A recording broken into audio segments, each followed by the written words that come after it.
Bien-aimés, bonjour et bienvenue dans One Ministry Jesus.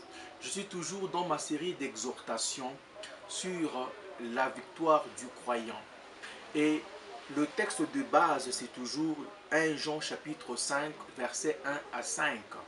Dans mes deux vidéos précédentes, j'ai dit qu'il y a trois éléments qui rendent le chrétien victorieux dans le monde. Il y a la foi, l'amour et l'obéissance.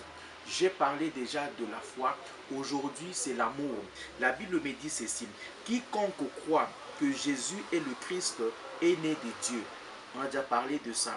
Et quiconque aime celui qui l'a engendré, aime aussi celui qui est né de lui.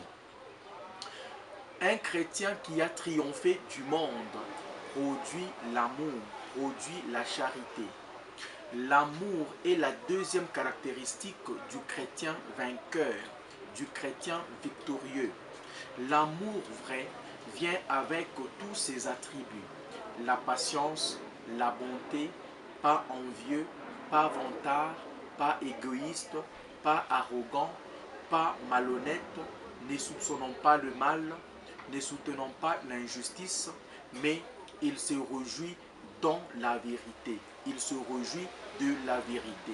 Ce passage, bien-aimé, veut simplement dire que ceux qui aiment Dieu doivent aussi aimer les enfants de Dieu, c'est-à-dire les chrétiens.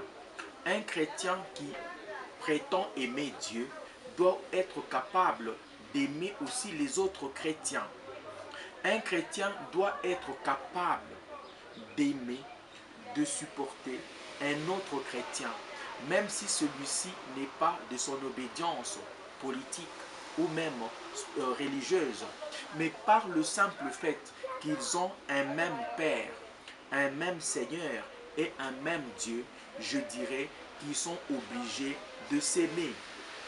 Quand l'amour ne règne pas entre chrétiens, il y a lieu de remettre en question leur foi initiale. Quand l'amour ne règne pas entre chrétiens, il y a lieu de remettre en cause leur foi initiale.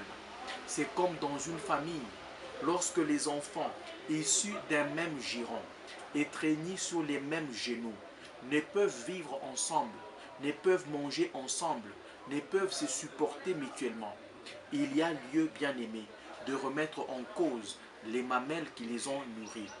Ces enfants ne pourront pas prétendre aimer leurs cousins, car l'amour commence à domicile.